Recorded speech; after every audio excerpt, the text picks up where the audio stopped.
Yo, what is going on? What is up? Welcome back, everybody. We are here for another Tuesday edition of the Think Big podcast.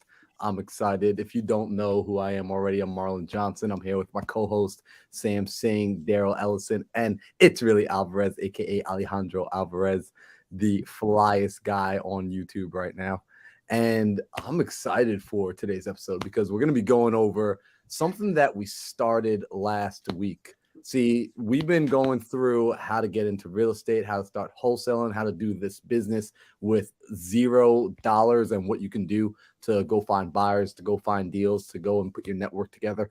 And then last week we came and we spoke about something extremely important. So if you didn't remember, we spoke about ROIs. We spoke about understanding your numbers, what real investors, what sophisticated investors are looking at when they're purchasing properties. So if you missed that episode, go back and watch it because it's going to help you understand what we're doing today. Because Sam Singh was gracious enough to say, bro, why are we talking about hypotheticals? Why are we telling these people about theoretical deals when we can show them real deals, real creative financing deals, deals that actually exist, not in like the metaverse, not on like just someone's Instagram story, but are out there in the world. So today we're going to be deep diving into a real deal that Sam's worked on or is working on. So I'm actually excited. I don't know the details behind this one. Sometimes I think people think we're like all working in business together, which is like the coolest part. Like these are my homies, but at the same time, like technically, like they're also my competition, right? Like, but we collaborate. We don't really see competition. We just all collaborate and we work together, right? Like we go to Sam and Sam teaches us like how to generate the best leads on planet freaking Earth. Alejandro shows you how to run a team like lean and clean, and Daryl's just showing you how to be an absolute monster, a sniper on the phone. So I'm excited for today's episode. So I'm gonna pass the mic. Before we let Sam like jump in and say anything, do y'all want to add anything on top of today's sauce? Because I'm excited. I got excited for today's episode. I even got my lemonade over here. Yo, shout out to you for showing us that last week, though, Marlon. That was really great, bro. That was really great. That's something I can count on when it comes to like numbers, ROIs. Like Marlon is the guy, bro. When I went over in Phoenix, what was it, like 2 weeks ago? Bro, my mind Yeah, was bro. blown. I'm still thinking about that till today. I'm like, yo, this dude has his numbers all organized. He can project what his life is gonna look like in a couple of years. Bro, you're that guy. Bro, it's crazy? People don't know that I nerd out on the numbers because I hated numbers so much. But I started to realize as a business owner, you have to know your numbers. Like there's no way around it. Like you guys, I'm gonna give everyone a secret. What up, Ingrid? I'm gonna give everybody a secret right now. The secret to making business easier, the secret to like the shortcut is do the work. The shortcut is get the stuff done. Like that's the real shortcut. The shortcut is like stop looking for the shortcut and just start walking and doing the work. And a part of doing that work is knowing your numbers. So yeah, when Alejandro came through, like I got to show him some of my numbers, which I don't show Alejandro. I think you're probably the first person that's ever seen like my Excel sheets. And like people think I'm just like willy-nilly, like gung-ho, just making stuff up as I go. It's like, nah, guys, like your boy sat down and started to put numbers on paper. Yep. It's really funny. The other week we did a Zoom, not a Zoom, a live where we talked about the five things that people need to do to be successful in real estate in 2023. And one of my things that I wanted to really highlight is this is a game of inputs versus outputs and a numbers game, right? And so Marlon, to drive that home, dude, the fact that you busted out an Excel sheet and then you did that actually with the numbers. Full transparency, I don't even do that. Like I've got my own way of doing it. I've got my napkin math. It's and it's cool to see that because I was learning how you do cash on cash and how you calculate your ROI, right? And I was like, damn, I need to get better at my game so I don't take as much risk as I probably am. But dude, yeah, like that was actually really clean. We actually went back and rewatched it. Full transparency, I completely copied that Excel sheet from you. Like I have it bookmarked. It's copied. It's mine now. But yeah, it's one of those things, guys, where I want to highlight something you said. We technically are competitors, right? We're in the same industry, where right now, I think for the most part, we'll probably have some overlap in markets that we're in. We're technically, competition. The reality is, Marlon, you actually helped me on this deal. I actually came to you, if you remember, we had an escrow officer who said some really stupid crap about title insurance not working if I didn't use a loan servicing company. So this is actually that exact same deal that we ended up closing on. So Marlon was actually a collaborator on this one, and he kind of helped me put out some fires and make sure that that I wasn't crazy in thinking that the escrow officer was crazy. And it kind of was her a little bit. But guys, you guys want to know something? I'm really this goes back to last week, right? We're talking about hypotheticals and theoreticals. Guys, I have a college degree. I've got a grad degree. And one thing I hated about college was listening to professors preach about things that they weren't doing. Imaginary numbers, fake numbers, textbooks, theories, PowerPoints on stuff that probably didn't exist because it was perfect world scenarios. I hated that. Why? Marlon, have you ever had a deal that's was supremely easy and supremely secure? It was every deal. Every deal has something. There's always something. Deals, guys, are messy. And usually the more profitable the deal, the messier it is, right? We always talk about the bigger the problem, the bigger the paycheck. This deal was not a cash deal. It was not a seller finance deal. It was not a sub-2 deal. It was a hybrid. Half seller finance, half subject to. A lot of messy stuff going on, which we may even cover in a later episode. We've had to deal with a very messy eviction, which we just won, which we're kind of now dealing with a lot of that stuff. So, I mean, if you guys want us, that's something I don't think a lot of people talk about. I mean, I haven't seen a lot of people do a ton of, real deal content about how to deal with an eviction that is actually ongoing, what that looks like, because it's a headache. And I hope that you guys never have to deal with them. We did. And it was a pain in the butt, complete pain in the butt. I think we'll dive into that later. But Daryl, before I go ahead and run it, do you have anything that you wanted to add? Bro, I'm just excited to hear this deal, bro. I'm excited to hear you talk about this deal because we talked about it offline, and I know you went through a lot, bro. And what you guys were just saying, I think Marlon said in the chat he had one deal that was clean. I probably had two out of all the deals I've done that were clean, truly clean deals. So It's almost I think we spoke about this before. I expect problems to happen now. I expect headaches to happen now. So that way, when they don't happen, it's oh, that was cool. All right. What went wrong? It's no problems yet. No, this isn't something. I'm missing something. I actually have one right now, right, that we're closing on this week, and I outsource everything. So I have a JV partner who found the buyer. Right, she finds all my buyers in Baltimore. And she's like, oh, this was the easy one, right? After we locked it up because we were ready to close, it took her a couple of days. She's about to get paid after a week, right? And I'm like, yeah, you haven't seen the original contract. This was under contract since December 2021, right? And we had to go through all this stuff. We had a couple other buyers before her. She has no clue about, right, that they backed out. We had a whole bunch of stuff with the city. Took us literally a year for us to get to where we're at now, and we're still not there yet. So fingers crossed, hopefully everything goes the right way this week, but it's always an issue. Did you say December 2021? Yes, bro, that was legit a month after I started real estate. That deal's been going on since I started. Yeah.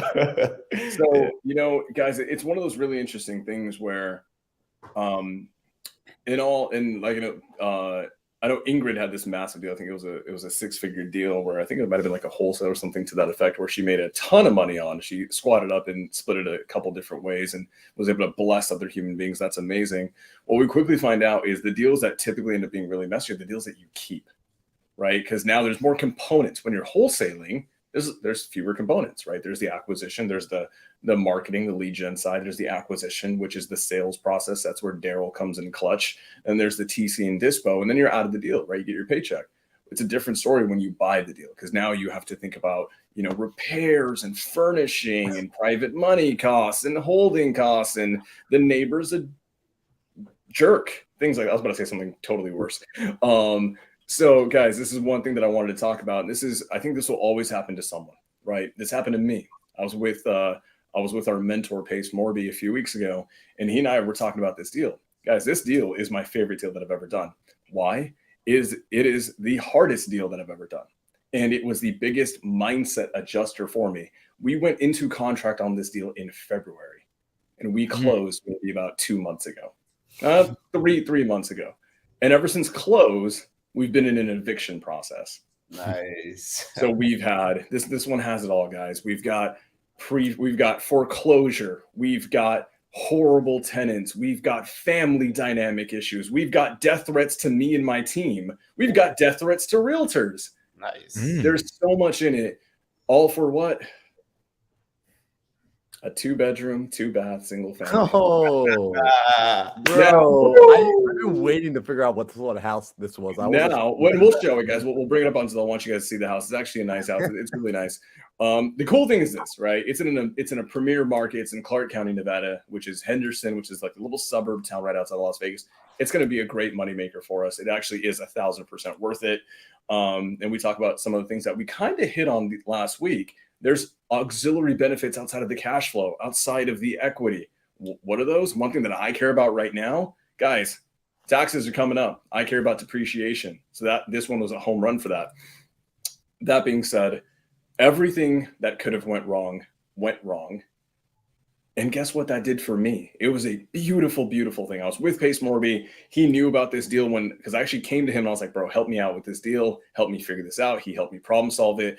And then he and I were talking a few weeks ago and he's like, wait a minute, did you just close on it? Did you just finish it? And I'm like, yeah, we just got the eviction too. And he's like, it's been like 10 months. And I'm like, yeah. And he's like, how do you feel? Marlon, you and I, we had a conversation about this when I was in Phoenix several months ago, where you talked about you maybe had a regret of not getting into bigger asset classes sooner. So one thing that was really important for me on this deal is the amount of time, the amount of headache, the amount of mental stress that it took me to get this deal done. I could have went out and bought a 100-unit apartment building at the same time. So for me, this deal is my favorite because it was the biggest learning lesson to start doing bigger deals sooner. And now we're on track to, I don't want to throw crazy numbers out there, but we're on track to hit some stupid numbers next year in multifamily if we keep on we're going. So guys, we're about 14, 15 minutes in. You guys want to get cranky? You guys want to say any last things? Yeah, I have a question for you, Sam. Go ahead, Marlon. If y'all are on here enjoying this right now, if you're ready to see this real deal, this 10-month deal, I want y'all to go ahead and share this YouTube out right now so we can get some more people on here, right? Like, let's build this community. We had as much as 50 people on this episode at one time. So let's get some people on here because I'm excited for this story. I do not know the details of this. I didn't know this was the deal that you and I spoke about months ago, bro. Like, holy crap. I remember those conversations. So I'm excited to figure out how it all went. All right, Alejandro, did you have a question? Yes, I do. My question to you is, throughout that whole 9 months or 10 months of back and forth, what was your top 3 learning experience? I'm really curious to know that. Ooh, that's a tough one. Number one, more than anything else, do what you say you're gonna do. Whatever you promise sellers on the phone when they're about to go into foreclosure, whatever you promise them that you can do for them, no matter what, you freaking stick through and you do it. First time I ever had a conversation, guys, you guys have dealt with foreclosures before. You guys know that foreclosure sellers tend to be in a little bit of denial on the front end, right? They tend to be in a little bit of denial about their situation. They don't think it's as bad as it really is. So what do? They just kind of sit there. And then I had to tell the seller, and he also didn't believe that anyone could help him because of the tenant issues, which we're going to get into. The situation was so bad in his mind that nobody could help him. And everyone that had come to him to try to help him ended up leaving. They left him high and dry. I told him that no matter what, I literally remember telling him, hey, whether it's 2 weeks, 3 months, or 3 years, I'm still going to be here and you are going to sell this house to me and I'm going to save you from this. And guess what? When it got hard as hell, and it was starting to become a thing of my team's like, should we just drop this and go on to the next thing? Ooh. Oh, I told him I was going to do it. So we stuck through and we did it. And guess what? That seller and I, long story short, we talk every week. He actually checks in on me every week. And he's just like, how are you doing? He's an older man, love him to death. He's in his 80s. He just checks in and hopes I'm doing well and wants to see how the property's going, wants to see how I'm doing. He checks in on my dogs. It's kind of a cool thing. So do what you say you're going to do. Number 2, this one was a real big thing, guys. Operate in good faith. This is one of those things that was like a tester for me. My brothers here know about the previous work field that I was in, and that's good faith, guys. My brothers know the previous work field that I was in, and guess what? Unfortunately, I had to come face to face with not so amazing people in life. And in the real estate space, this tenant, not the most amazing human being, just the way it is. Has a lot of stuff going on, has a lot of hurt, has a lot of problems that they were trying to figure out and they were trying to solve and they were trying to address. And the problem is they kept using their problems to lash out at other human beings. Like, again, death threats to me, to my team, to realtors, to inspectors, to their own parents. Now, it could have been very, very easy for me to just say, hey, I'm going to close on this in 1 month and I am not going to work with them and I'm just going to evict their asses. Right? I didn't want to be that guy. And for me, it was really important to keep operating out of a standpoint of good faith, not for him. I do this completely selfishly, but for me. So I didn't adopt toxic tendencies. So I didn't become that guy.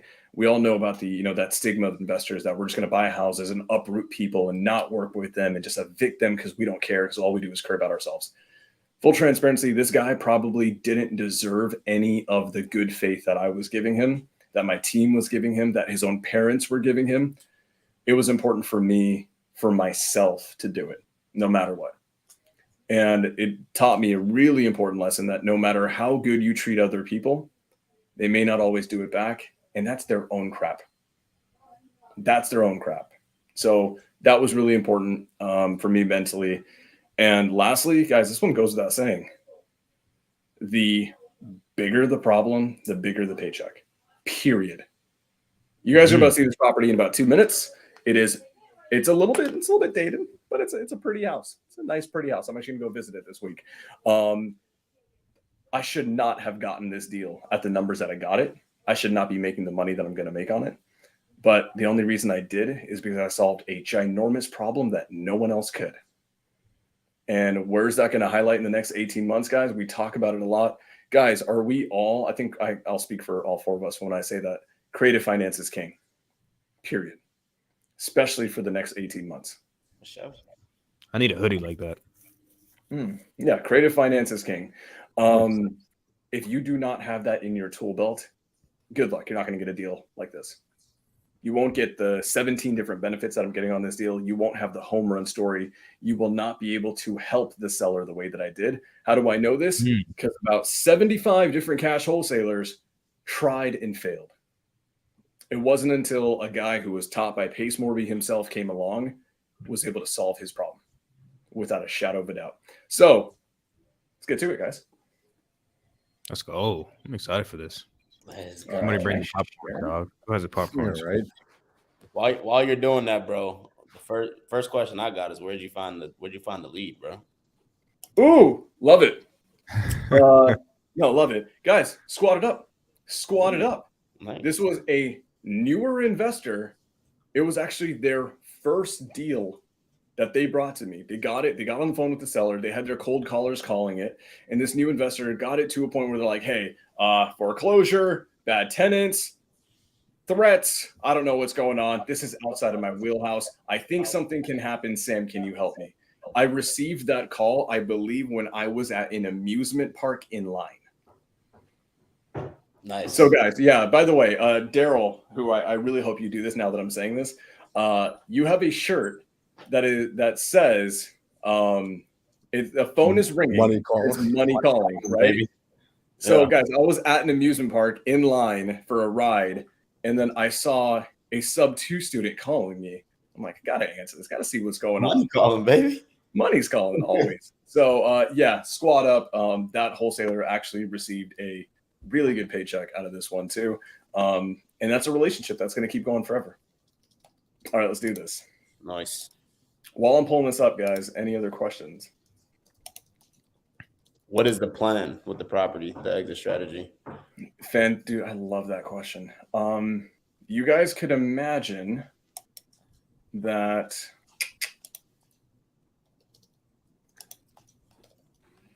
I'm trying to share it and it went to an infinite void of sharing. All right, do you guys see this? Yes, sir. Yep. Okay, dude.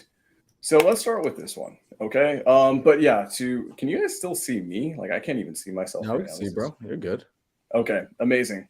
Guys, so on my screen, all I can see is the stuff that I'm sharing. So please do me a favor and maneuver the screens however you guys need. Okay. Daryl, you asked what I'm going to do with the property. The funny thing is this, guys, has the real estate industry changed in the last 10 months? Absolutely. Absolutely. And so what I was going to do 10 months ago is not what I'm banking on doing right now. And it's not what I'm banking on doing 6 months from now. So at the time when this lead first came to me, we were looking at it only as an Airbnb. So let's actually do this. This is what I actually want to do. Let me stop that. I just want you guys to see it because I don't want you to just only have me talk about it. Let's put a name to the face of the house. We were going to do Airbnb originally, but this property is in a town called Henderson, Nevada. And Henderson is very, let's just say, picky with when and where they allow short-term rentals. So we will be able to do short-term rental later on. But for you guys, it's an important learning lesson. First and foremost, you should underwrite all your single-family homes as long-term rentals. You put all of your money and your hopes and your dreams into that. If it works as a short-term rental, if it works as a mid-term rental, to me, that's a cherry on top. I don't know how you guys feel about that. Yo, that's really important. I definitely need to emphasize on that. Right, you deal as long-term rentals because if Airbnb say, "Hey, you can't book any more bookings for the rest of the year," guess what? If it doesn't work, you're screwed. Also, so you I gotta want people to, have that long-term rental money. I want people to also think about it from the long-term aspect. The reason you need to underwrite it as a long-term rental as well is for the sake of financing and refinancing. Sometimes we get into these deals, whether it's cash, creative, and there's some sort of balloon period. And in 3 years, 2 years, 4 years, 5 years, you need to be able to go out, refinance, and get long-term debt or new debt on the property. The underwriters don't care that you're cash flowing like crazy from a short-term rental. They're going to say, hey, what's the safest bet? They want to protect their money. So they are underwriting it as long-term. Therefore, you need to underwrite it as long-term. Yep, absolutely. And good luck going to most traditional lenders and then saying that you want to do an Airbnb. They will throw you out really quickly because they don't like that. They don't want to hear about anything that has volatility to it. And just so you know, guys, Airbnb just had another algorithm update. And it affects how properties and listings are showing on their platform. And there's a lot of volatility. I actually was on the phone today with, in my opinion, one of the highest level Airbnb operators, probably on this half of the country on the West Coast. And he's telling me all about how basically his 100+ units that he has, his 100+ listings, they're scrambling right now to readdress all of this algorithm change and how it's affecting how their listings are populating. So I don't like that. That's a lot of work. That's a lot of headache. So for me and my underwriting purposes, I only care about long-term. Spoiler alert, this one is going to be a long-term rental for a year because the city of Henderson has some kind of issues with you need to have a license to do short-term rentals, and there can only be a certain amount within a certain distance of each other.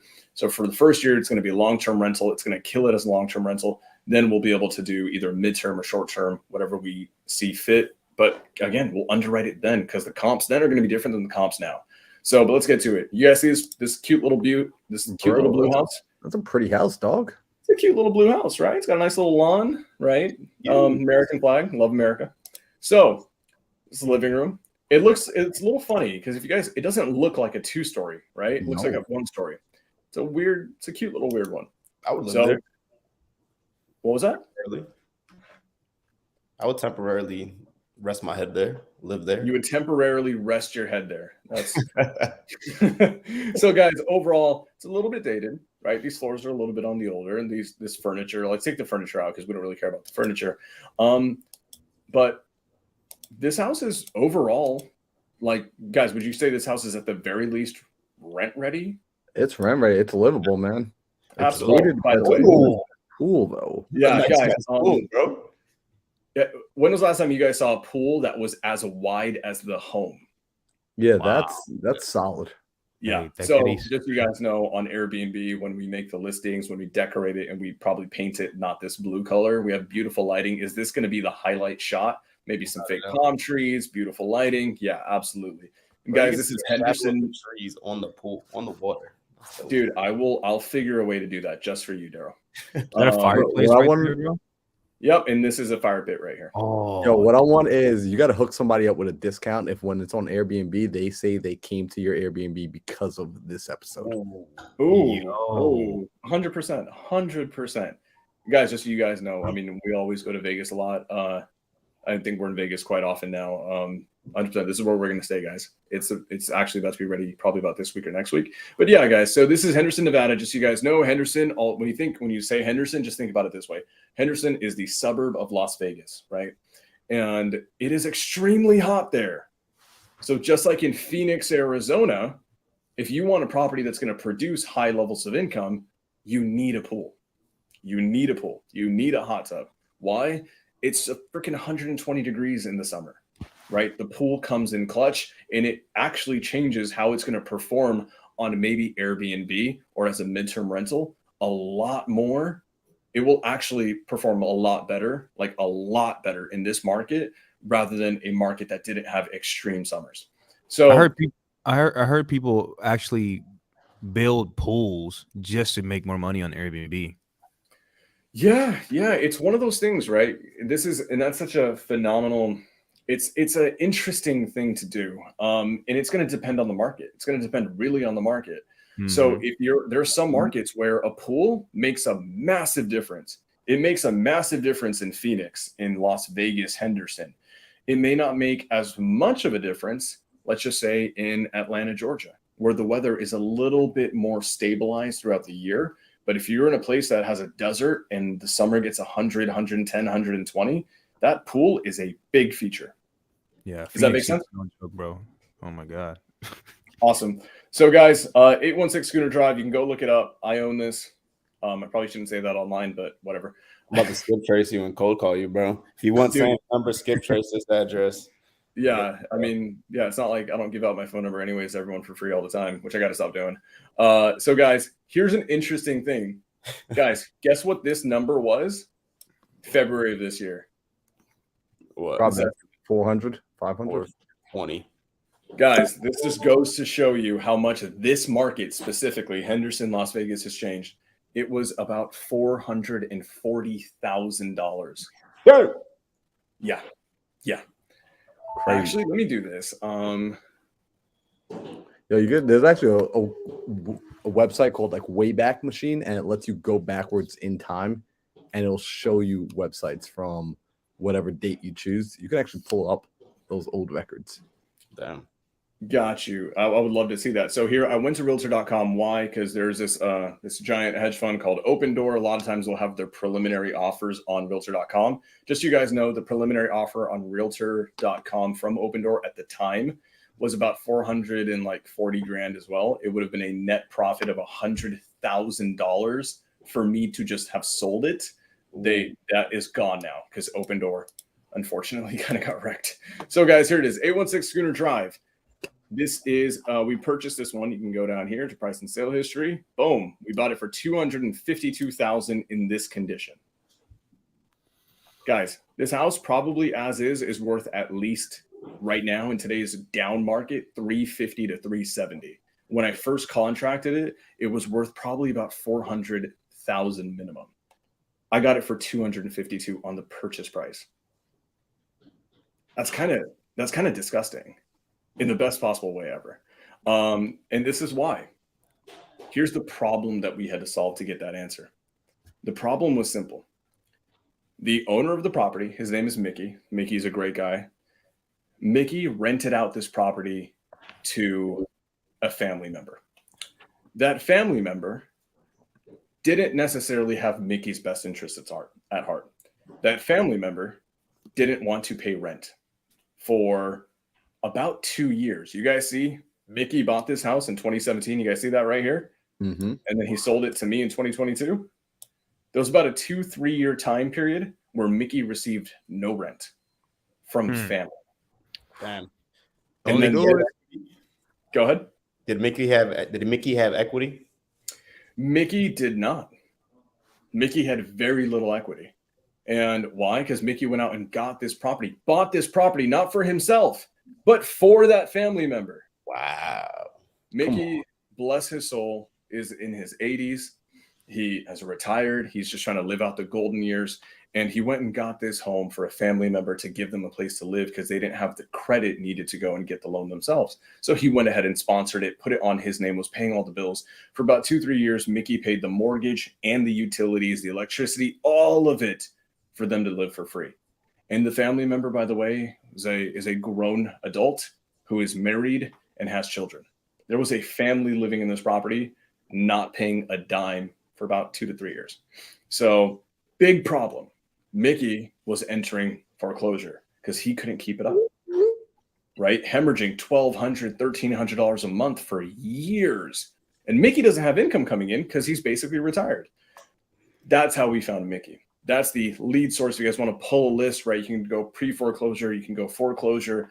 I believe there was a pre-foreclosure list that tuned the sub-2 student into like getting Mickey on the radar. And the problem was this, guys. You guys want to know why Mickey couldn't get his problem solved?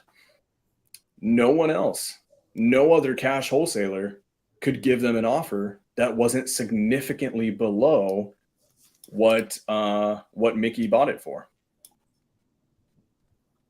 Everyone was giving him offers significantly below this because they were trying to make gigantic amounts of money on it. It wouldn't have worked. Mickey would have had to take a loss on the property. He would have had to cut a check to get rid of this house.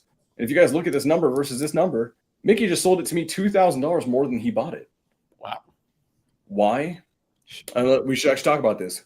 At the time, Daryl, you do a lot of seller outreach, right? And one of the things that you do phenomenally is you don't try to push a seller to do something that's not in their best interest. 8, 9, 10 months ago, when the market was at its peak, if Mickey wanted the highest dollar amount for this property, what should he have done with it? Listed that bad boy. And this is list. Is this in condition to list? 1,000%. Ready to go. Right? Especially last year. Oh yeah, abso-freaking-lutely. Abso-freaking-lutely. He should have listed this. Guess what? Mickey tried. Agents couldn't even get in the door because they were being threatened. Wow. So if an agent went in, let's just say got a listing agreement signed, went in for an inspection to get some photos, or maybe even walked a potential buyer through and harm came to them because of the tenant, I mean, Mickey could be held liable to some degree, right? He had no options.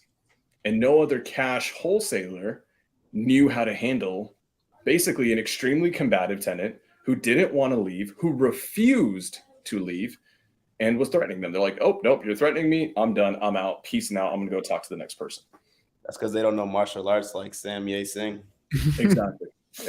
Guys, I've watched Ip Man 75 times. I know Wing Chun. I know it all. So freaking Daryl. Yeah, guys. So we were able to help Mickey out. I got on the phone with him and I said, hey, we found out everything that's going on and corroborated that it was all true. This has actually been a problem that he's been trying to solve for over 1.5 years now. And I told him, dude, this sucks. Period. This is a shitty situation for you to be in. It's okay, because I'm not afraid of a combative tenant. I'm not going to hand this off to my closers. I'm going to deal with this. I'm going to deal with this myself. We're going to have grown adult conversations with the tenant and basically get him to see that this type of crap is not going to fly. Yeah. Guess what happened when I talked to him on the phone the very first time, guys? I don't think he kept that same energy, bro. No, he cussed me out. Oh, shoot. I thought he heard the voice and was like, yeah, no. He got the phone. It literally went like this. Hey, my name is Sam. I've talked to Mickey who owns this property, right? Here's the reality. We have a purchase agreement. We're gonna buy this house. And then it all just went crazy. And then meanwhile, the spouse was in the background and she was cussing up a storm and she wanted half the money for the sale, this, that, and the other. Right? The audacity of some human beings. So, but let's get into an underwriting standpoint. So we were able to negotiate. We were able to. Here's the thing. I was not going to let up on this one because one, I saw how crappy of a position that Mickey was in, and I told him I'd help him through this because honestly, at this point, I'm a little bit of an emotional human being. I can't just walk away and then have Mickey, who is 84 years old, go into foreclosure and lose it all. I just can't have that happen. I can't have it on my conscience because my mentor, Pace Morby, taught me how to handle this situation through and through. So if I didn't do it, this guy's only hope would honestly be that one of the other three guys on the screen would have been able to do it themselves. And if they didn't do it, if they weren't marketing in Vegas at the time, Mickey would have been screwed. So we pursue the situation. We basically deal with the tenant. We eventually get to a point, and then we'll get into some underwriting right now. We eventually get to the point where we do not, where we had some extensions. Guys, I said I was operating in good faith. He had 3 daughters who were toddler age.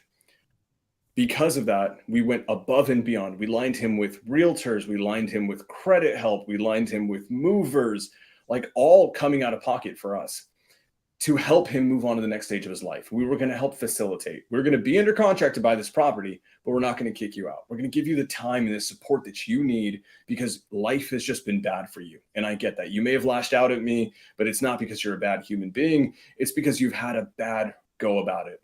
And I'm just going to stick with that mindset for my own peace of mind. We did that for a couple of months. Daryl, do you think that went well for me? I don't think so, bro. No, it did not. Real quick though, can I just say something real quick? Hmm. That's something really big, right? A lot of people, when they're on the phones, they're talking to sellers, they get snapped on, they get yelled at, especially people who are new and they're cold calling like themselves. You're going to get yelled at. You're going to get snapped on, right? But the mindset that Sam has is the mindset that you need to take into it every single time. They're not mad at you, right? These people are going through stuff. They're going through situations. They're getting calls all day, right? So if you were in that same situation, empathy, right? If you put yourself in their shoes and see where they're coming from, you'd probably be pissed off too, right? So keep that in mind. They're not mad at you. They're mad at your situation. Sam, continue with your masterclass, sir. Thank you. No, and you're 100% right. Like the reality is this person, I believe is a former felon. I believe they have horrible credit history, so they can't get good jobs. They can't sustain jobs. They've got 3 daughters to provide for. They can't afford bills. They can't even actually afford to live in the market that they want to be in, which is the Vegas market because, prices are going up. And honestly, guys, I'm a little bit more traditional. Me as the man, I believe it is my job to be the provider and the protector of my people. So I could only imagine the pressure that this person was feeling, and it caused him to be combative. It's okay, right? Just like Daryl said, he's not mad at me. He's mad at his own situation. And guess what happened? I actually stuck with him. And every time he gave me that pushback, I actually challenged him when the time was right, when I felt that it was the right time. Because guys, sellers will beat you up on the phone. But there are times where it is actually very important, just my personal take as a high-level closer, to put them in their freaking place because they need to hear it, because very often they are too used to not being called on their bullshit. Yeah. You know who does that fantastically? Daryl. I've seen Daryl do it, and it's the most beautiful thing. So guess what happened, though? There was times where I had to put him in his place, and it all went away. The red seller energy, right? All that stuff, the hate, the anger, the anxiety, it all went away. And we had a man-to-man conversation about what was going to happen. And then guess what he understood?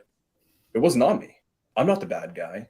With or without me, the home would have gone into foreclosure, right? If I didn't show up and save the day, the home would have gone into foreclosure. The constable's office, right, which is the Clark County Sheriff's Department, would have evicted him from the property so the bank could have auctioned it to settle the debt. He knew that was going to happen. The foreclosure was already pending. I was the only one to come in, halt the foreclosure, work with him, and then all of a sudden, he's not my best friend, but he knows I'm not the enemy. And that changed the dynamic a lot. And then there's a lot of, he became a lot more cooperative. So let's get into why this deal matters, because I want to get into some underwriting. But because I think it's important for you guys to see this. You guys can see this, right? This document? Yep. Okay. every state, every municipality, it's going to look a little bit different depending on the title company you use, this, that, and the other, right? This is a grant, bargain, sale, deed. What this literally means, it is a one-page paper saying that, let's see, yep, state of Nevada declaration of value, blah, blah, blah. Here's basically a receipt saying that I officially have ownership through a grant, bargain, or a sale. Right? Wait, that's it, bro? Just a piece of paper is all you need? There's a few more papers, but this is one of them. This is one of the most important ones. Right? Joint tenants for valuable consideration, the receipt of which is hereby blah, blah, blah, blah, blah. Legal jargon is sell and convey to Arch. You guys know me. Everything that I do is Arch. And this is a lot of private information that is not for public consumption. Basically saying that Mickey, his wife Roberta, right, his husband and wife, joint tenants, sold to me this house. Cool. This is what we call a HUD, a settlement statement. They're going to look a little bit different depending on where you're at, depending on the county, depending on the municipality, depending on the title agency. But for the most part, they kind of have this overall look, this kind of grid look. Guys, any questions on this one before I kind of dive into it, or anything you guys want to note? This note, it's also known as an Alta. You'll hear an Alta as a HUD. Yep. So here it is, guys. 816 Schooner Drive. I bought it for a sale price of $252,000. Now, guys, this is a hybrid sale. So I didn't show up with, a duffel bag of $252,000 in 100s and just throw it on the table like a baller. No, $252,000 is the sale price, right? And I think we'll probably have Marlon do some Excel stuff, and to kind of break some of this stuff down. $252,000. Out of that 252, a portion of that is going to be subject to taking over the existing mortgage, and then the other portion of that is going to be seller financing. So in nowhere is this like a full cash sale. So I would go down, I want to hide this, you guys, right? 252K, seller carryback of 236,000. If you guys look at this number here, what you guys are missing here, this difference, is this $500, this $1,000, and also $15,000 down. I gave this seller, Mickey, $15,000 at close of escrow to help him with some things that he wanted to buy. Daryl, you're actually someone that I learned this from. The power of a closure technique called labeling, right? We want to label how sellers feel. We want to label, what they're saying to us, and then repeat it back, and not just in a mirroring aspect, but be able to label it so we can get their minds focused on this. At close of escrow, right? People, a lot of times they say they want 20% down, 50% down, some ridiculously high number, right? Which we can't do as creative financiers. I want him to isolate not what he wants at close, but what he needs at close. And how did I do that? I asked him, what are you going to use that money for? Right? And then he's like, I wanted $30,000 down. Well, I'm like, that's a lot, What do you need? What are you going to buy at close of escrow? If we close in 30 days, what are you going to buy with the money I give you? And then he's like a crafter. He actually has really cool hobbies, and he wants to buy basically this thing that's like a 3D printing machine. And I'm like, that's super cool. Any 80-year-old man who does 3D printing is pretty freaking cool in my book. Iron Man. And I said, great, dude. What does that look like? How much does that cost, that 3D printing machine? And he's like, he geeked out. Why? Because I got him to open up about one of his hobbies, one of the things he loves, something that probably a lot of people aren't talking to him about. And he just went on a tear for 20 minutes about this amazing 3D printing machine. It's called a CNC something, right? Some fancy name. It allows him to do a bunch of different things. He actually makes whips, like from Indiana Jones type stuff. And this machine would have helped him, make handles that are more streamlined and things like that. I got him to label that the close of escrow money, right, the down payment in 30 days, in this case was a lot longer than 30 days, would have been for that machine. What is the price tag of that machine? It was $15,000. And I'm like, that worked for me. Cool. Labeled it. In his mind going forward, it's not, I need a down payment. It's, I need a CNC machine. And that costs $15K. Sam's going to give me that. So that's how we go from 252 to 256. I can only imagine you, Sam, on the phone just listening about this 3D printing machine.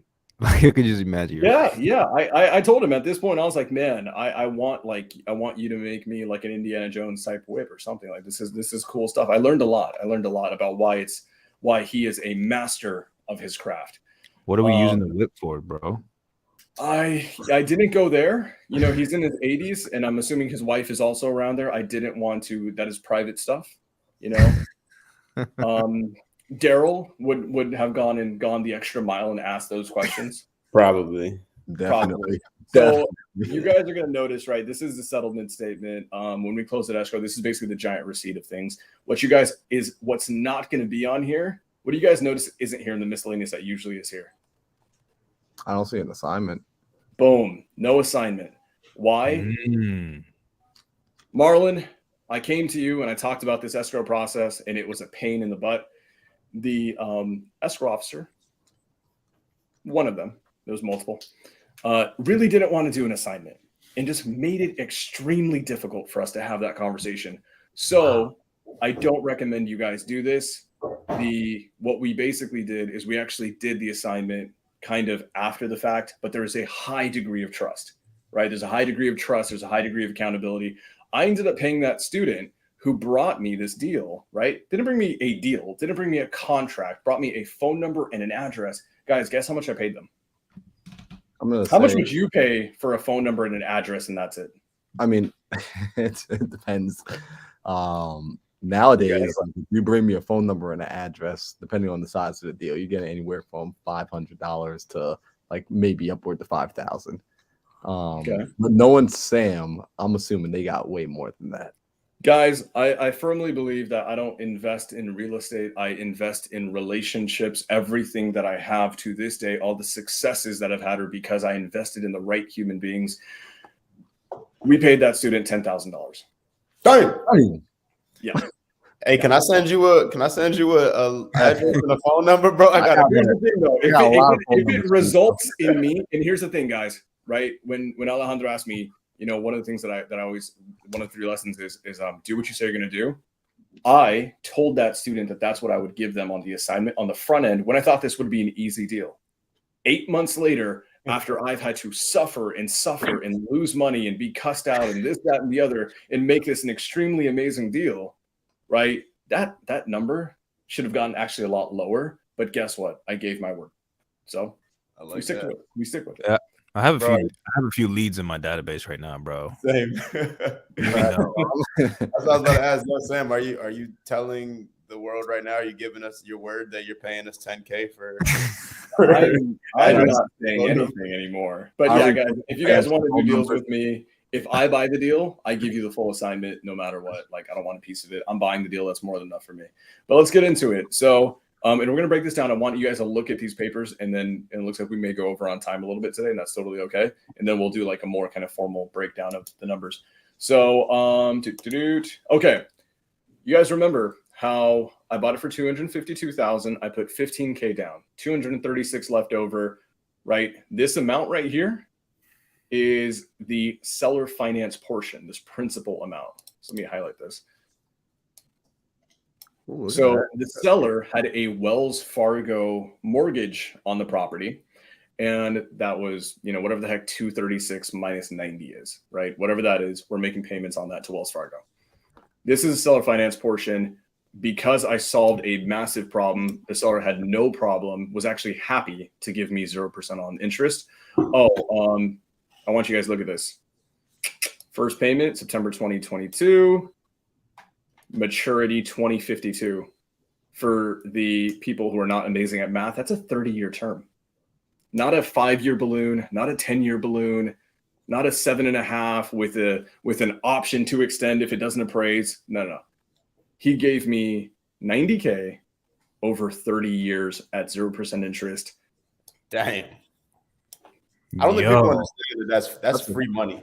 I thought 0% interest is that legal? It is absolutely legal. It is 1,000% legal. And then so that monthly payment to the seller, I am paying Mickey $258 a month for the next 30 years. It's amazing. Sam, right? Okay. Why would the seller not just rent this out and make money on his own? Because the seller, I love that question. The seller had a nightmare being a landlord to family, right? The seller wants nothing to do with real estate. What do they want? They want their problem gone so they can go enjoy their retirement, which is exactly what they needed to do. Exactly what he wanted to do. All Mickey wanted to do was get his CNC machine, make some whips, and go hang out with his wife in the bedroom. That's all he wanted to do. So we're able to help him get there. So guys, this terms of, anyone who's wondering, right, the terms of privately held loan, guys, this is a private note that is basically an IOU between me and the seller. I did not draft this. Marlon, you do a ton of deals. Who drafts these privately held loan terms? Bro, my title company all day long. Marlon, are they always going to look like this, or is each title company going to do it a little bit differently? No, they look different every time. Heck, different every time. I've even had the seller draft their own. Yep. So guys, so when you're looking at this, for anyone who hasn't done a deal yet and you're terrified of what, oh my God, PML, I have to go raise money, or 90,000 on a seller finance at 0%. How do I draft it? Don't freak out. Just tell your title company what your terms are, what you've negotiated. They'll go ahead and put it on paper for you. And they'll do it in a way that is also like ethical and transparent, and they'll make sure that everyone's on board the right way. So yeah, great terms here. So guys, this is a creative finance deal. We're going to get into the entry fee and the cash flow in a second. One last thing I want you guys to see is that on the entry fee, I needed, let's just say I'd probably need about $20,000 to close, right? $25,000 to close. I raised a lot more than that. Why? Marlon, you do a lot of deals. Yes, Why sir. do you raise more money? One, it's always about access to capital. Right? It is always about access to capital. I will always borrow more than I need. So one of the main reasons and the most important reasons is I got to start making payments to my private money lenders, right? Well, if I borrowing money to get into the deal, where's my money to pay them? What if this is my first deal? I still don't have any money. I'm still at $0, right? I can use my private money lenders' money to pay them back. I could pay private money with the same private money to give myself time for the property to kick on. Yep. Whoa, absolutely. wait a minute. You raise private money enough to pay your private money?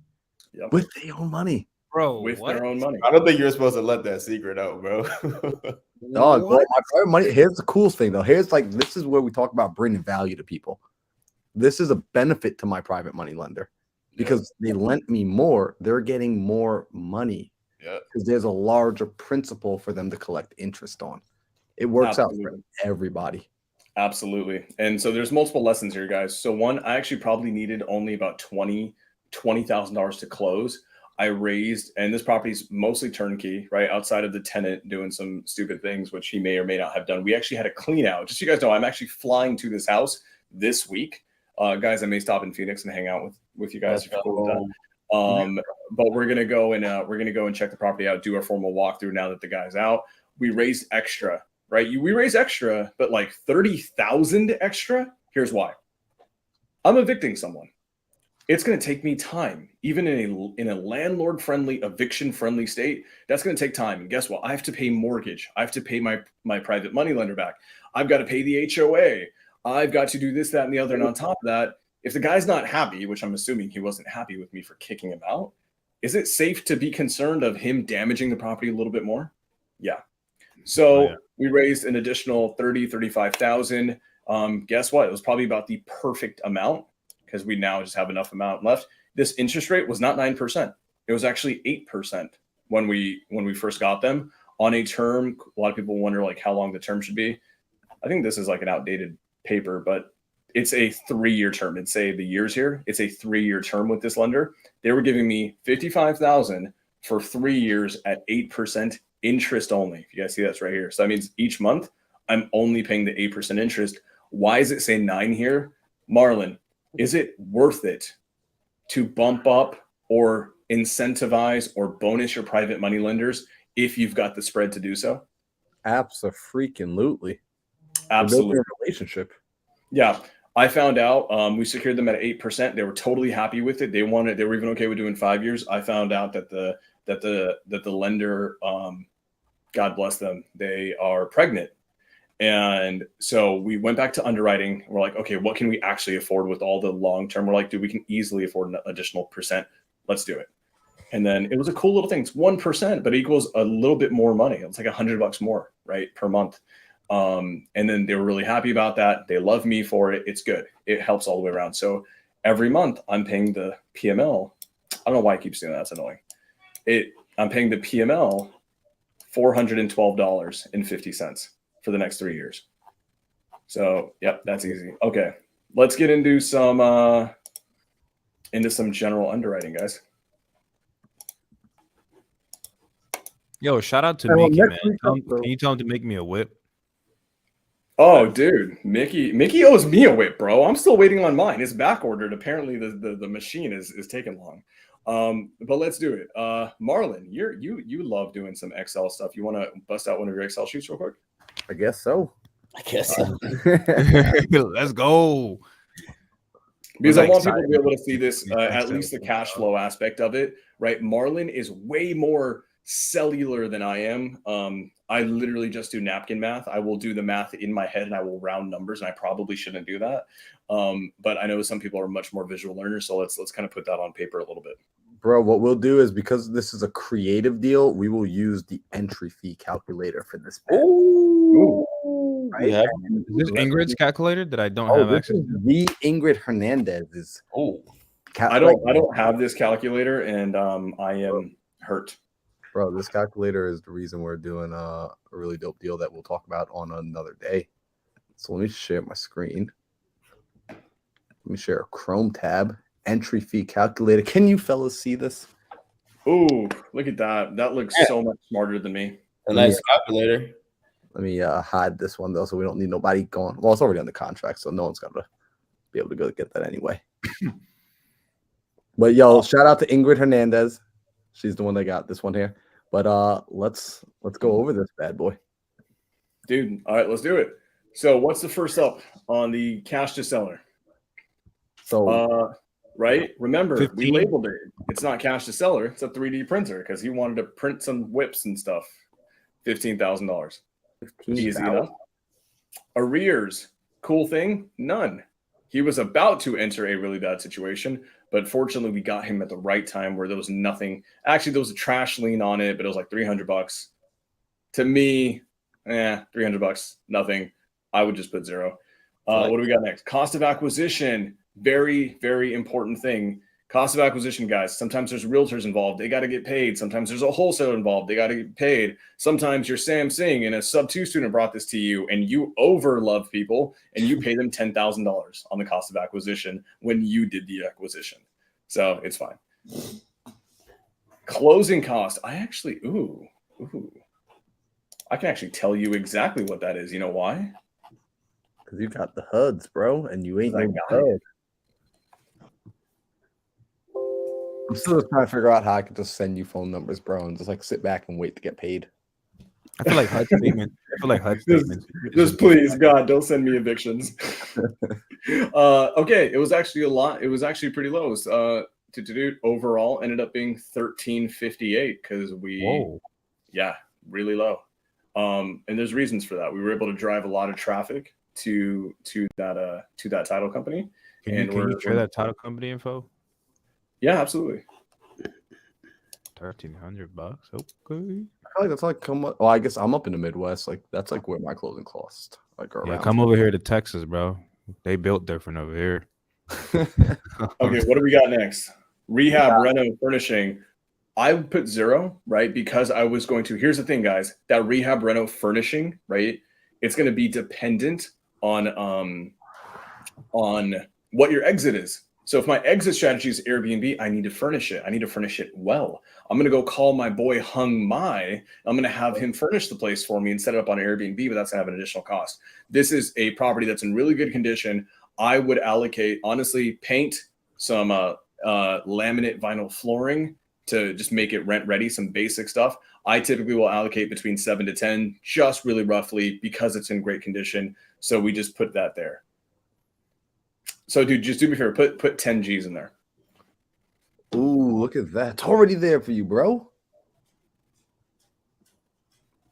Okay, yeah, there we go.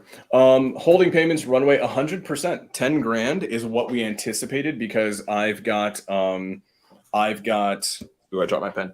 10 grand is what we anticipated because every month I've got to pay a mortgage, because every month I've got to pay an HOA, because I've got to pay my PML.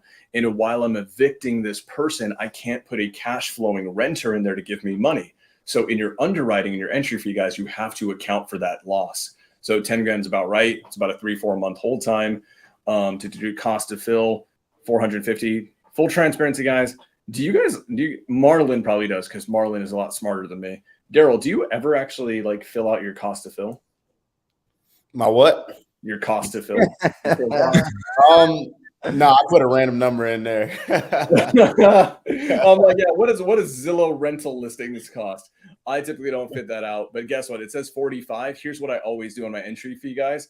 I always just add an extra 10 grand to it. Like that's always what I do. Just because stuff happens, right? Stuff always happens, in my opinion. That gets us to about that. It says 56 here. We raised 55. It's about the perfect number. So cool. Monthly PML cost. It's so funny. Marlon's got 8%, 10%, 12%. He hates odd numbers. I gave them 9%, and that 9% equals $412. I'll just give you that. Marlon's allergic to odd numbers. It's kind of his thing. Bro, come on. 8%'s a happy return, bro. 8% makes for a happy investor. It is, but they're pregnant. You know, we give a little bit more, right? It's for the baby. Okay, so what do we got? Monthly rental income.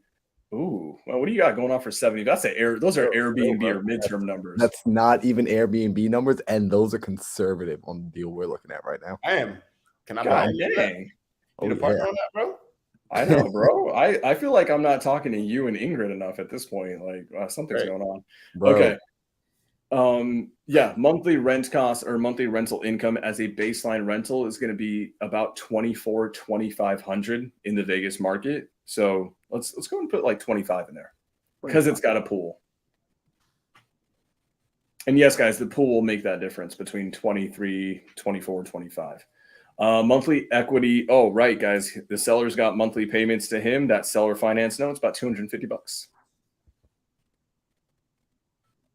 PML. I like this calculator. I know. I'm like, wow, I do this stuff off the top of my head. 412 for that PML.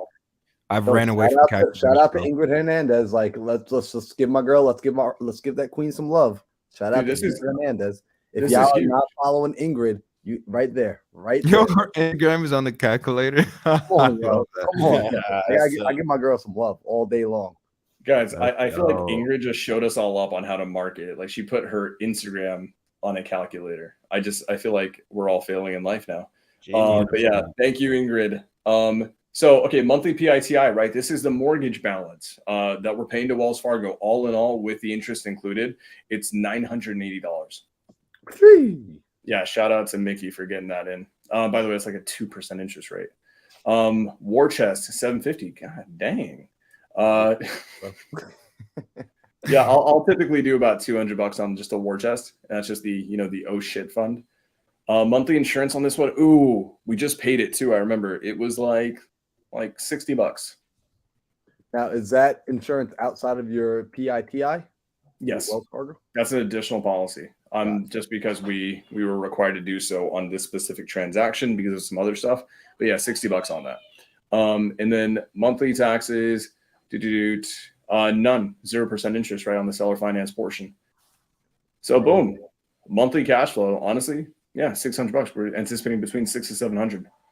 Let's go, dude. That's strong for when you're looking at a long-term rental. If wow, look at that. Or do over $400 for a traditional long-term rental. That's a solid freaking deal, bro. That's $600 net, not even gross. That's like net to the pocket. Like this, that's fantastic. And I'll go get that tenant for you, dog. If you just give me some equity, just made like $100 a month. And yo, let's keep in mind that every single month that Sam pays this seller $250, his net worth is going up by $250. Absolutely. That's 0% interest. So essentially, you're building $3,000 of additional net worth every year with holding. Write that down, guys. This is sauce, bro. Yeah, Free that's definitely sauce from so. Marlon himself. Absolutely. And guys, remember this: when we put a tenant in there and the tenant is paying, you know what tenants are doing? They're crowdsourcing our retirement for us. They're crowdfunding our retirement for us because every month they're paying off the debt. They're paying off Wells Fargo. They're paying off my private money lenders. They're paying off Mickey so he can go have fun with his CNC machine. Guess what? They're increasing my net worth for me on a conveyor belt. Now the cool thing is this, guys, we'll have $600 a month, right, for the first year as a long-term rental. You guys want to know the net number, because I know we're already running late on time, but you guys want to know the net number this is going to perform at as an Airbnb next year? Give me. It's going to net minimum 3,500. Bro, Yo. let's plug that in. Let's see what that does. 3,500 per month net. Mm-hmm. Bro, I don't even know how to begin to combobulate that. What was it, like $6,000 gross coming in? It's like over 7,000. Oh, Thank God for the pool. The pool, by the way, guys, was the thing that crushed it. Yo, look at that. Yep. Oh yeah. Yeah, that 3,500 is conservative. So like all the projections tell us that if it's doing at least like $6,000 to $7,000, and right with the right Airbnb partners who know how to like set them up the proper way. And the good thing is I know like some of the best operators in the country. Yeah, it's gonna be easy $3,500 a month. And guys, this is a two-bedroom house. Can we talk about the coolest part of this deal? There are two really cool parts about this property. What is that, bro? Right. The first one here, it's like someone's looking and like, man, Sam's about to make a 76.6% ROI. No, Sam's not. Sam's making an infinite ROI. Infinito. Because he literally has put no money into this deal. Settle. You guys want to know the coolest part about this, guys? I live in California. This property is near Vegas, right? I bought this house. I never went to a bank. Never had a credit check. I know I have great credit. I don't know what my credit score is. I really don't. I know it's good. No, it's really good. I don't know what it is. And then guess what? It costs none of my own money. Heck, the earnest money deposit that we put in, you guys want some secret game? My good friend Forrest Blackburn is the one who taught me this. He gave this out for free, so I feel like giving it out for free, though. It's $500 on the EMD, right? It said so on the settlement statement. Our EMD was paid in the form of a promissory note. Bro. Did you guys even know that you could do that? Do you guys know that that was a thing? Actually, I knew because I listened to your podcast with Forrest. Yeah, that was a mind-blowing thing. So actually, I didn't put any money in. I never came out of pocket, even for EMD. Just a promissory note. What was that? You didn't even pay for the lead. I didn't even pay for the lead. I didn't even pay for the cold call. Infinite return, bro. Infinite freaking return, guys. I did this all from the comfort of my bedroom. And this property is going to be a great spot, right? Once it's furnished, once it looks amazing, guess what? Me and the boys are going to kick it there next time we go to Vegas, probably next month. So hold on real quick. So you didn't pay for the lead. You got your boy Mickey his whip machine. You're gonna get a free whip machine. It's in Las Vegas. Wait, Nevada, right? Nevada? Yep, Las Vegas. Close to it, close enough. It's gonna bring you 7 infinite return. And you didn't put any of your money in? Nope. Oh, and my favorite thing, because I'm in a position where this matters, depreciation. So I can go make more money. Bro. And then write off that money so I can keep it. That's the second coolest part of this deal. It's depreciation. It don't matter if the market's going up, down, or sideways. My boy Sam gets depreciation no matter what. It's amazing. Wow. Congratulations on that deal, bro. That's great. No, thank you, brother. Thank you so much. This is an amazing one, 100%. My only requirement with you three guys as my brothers is that we all go to Vegas soon once this thing's furnished and looks beautiful. Let's hang out in that beautiful pool in that hot tub. We're gonna have a great time. I think we actually have to wrap because my brother Daryl Ellison has to go close on a house right now. Yes, sir. Whoa. You know what helps? You know what helps Daryl close on so many deals? Being able to track his fitness with the Whoop. So if y'all want to get in on the Whoop, yo, bro, that's crazy, bro. Don't hit his link. He's lucky I don't got my link handy right now, but hit me up. I'll get you my link. That's Whoop. Daryl's about to get an infinite return on that Whoop. Watch. Let's go. All right, guys. Sam, this was a master class, bro. Like, we learned so much. We learned about all the headaches that you freaking go through with not even just a creative deal. This is with just about any deals. We learned that you need to solve problems, put the seller first. We learned what a hybrid is. We learned what a promissory note was. We learned a lot today, bro.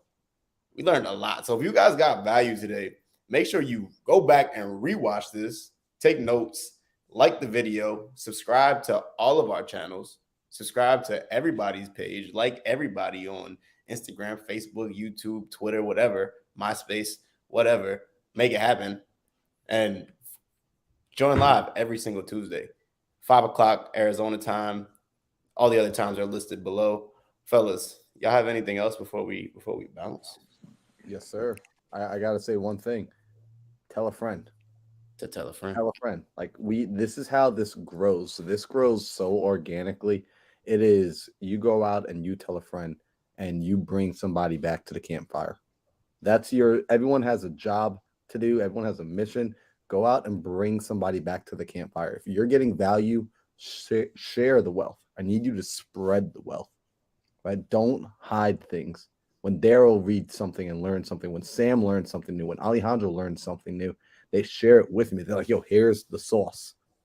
So share it with a friend. If you're getting value, don't put it off till next week. Share this episode right now. Be like, yo, you need to watch this. Because had I seen this when I first got started with real estate, it would have answered a lot of questions. A lot of questions would have been answered. So, Sam, I appreciate you, bro. That was saucy. Dude, this is what this game's all about. So number one, shout out to Pace Morby for showing me how to go and solve some really big problems and help a lot of people. Moreover than that, shout out to Pace Morby for putting me around you guys. It's a great time to be here with you guys. My only request for everyone, right? Not a lot of people are going to show you guys HUDs. Not a lot of people are going to show you guys all the stuff that we do, right? Promissory notes, the actual properties and addresses. Why? Sometimes they may not actually be transacting as much as they say they do. We want to keep giving everyone secret freaking sauce to actually show you how to do this business at a high level. My only request is that you go subscribe to my 3 best friends. Subscribe to them, show them some love on some Instagram. It's really Alvarez, Daryl Ellison, and Mindset Marlon. You do that for me. That's all that I ask. That's my biggest thing. I love you guys. Love you, bro. Love you, dog. Badass outro, bro. Thank you guys. All right, guys. We will see you next week.